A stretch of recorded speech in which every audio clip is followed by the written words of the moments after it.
पादुका धारण मत करो ब्रज में, चप्पल मत पहनो।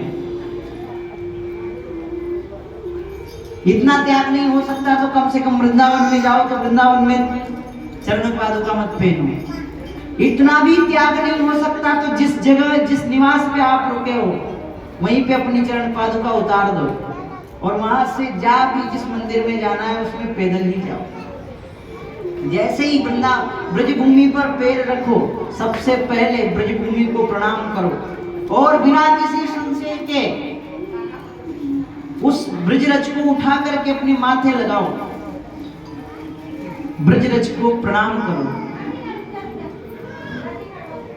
ब्रजवासिन की मधुकरी पाव। नियम तो ये है, ब्रज में जाओ तो वहां पर किसी होटल में भोजन मत करो, किसी आश्रम में भोजन, होटल में भोजन नहीं करना है। तो फिर अरे भाई होटल में भोजन करना था तो कोटा में कमी है क्या?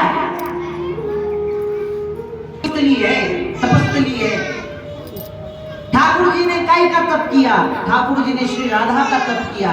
जब श्री राधा का तप ठाकुर जी ने किया तो उसी बल से कंस को मारा, पूतना को मारा, रुक्मिणी जी से विवाह हुआ, महाभारत का युद्ध जीता। ऐसे ही थोड़ी जीता, तब से जीता। तब जीवन में लाओ, वृंदावन जाओ, ब्रजरज को प्रणाम करो, फिर सीधे ही यमुना जी जाओ और यमुना जी में जाकर के यमुना जी का स्नान करो। प्रात होत हम श्री यमुना में नहाएंगे, परिक्रमा कर जीवन सफल बनाएंगे।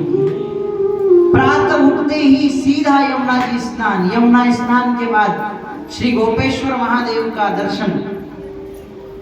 ब्रजरज, यमुना स्नान, गोपेश्वर का दर्शन, तीन चीजें। चौथी चीज फिर जाओ आप ठाकुर जी के दर्शन करने। मैं गारंटी के साथ कह रहा हूं, मैं दावे के साथ कह रहा हूं, अगर बिहारी जी कुछ हरकत नहीं करे आपके संग, बिहारी जी के दर्शन करते हुए आपको कुछ नया सा नहीं दिखे, राधा रमन जी को देखते समय आपको कुछ नया सा अनुभव नहीं हो, तो मेरी गारंटी है, मैं बताऊं जैसे जाना आपकी बात। जाओ ब्रजरज को प्रणाम, यमुना स्नान, फिर गोपेश्वर महादेव के दर्शन, फिर उसके बाद ठाकुर के दर्शन, फिर उसके बाद आप परिक्रमा लगाओ, फिर बरसाना जाओ, फिर कुछ भी करो। सबसे पहला नियम तो ये, ब्रजरज में जाओ, बरस यमुना स्नान जरूर करो, उसके बाद सब दर्शन करो। ये ब्रज की महिमा है। स्वयं ठाकुर जी ने ब्रज में तप किया है। वृंदारण्यम स्वपद रमणम,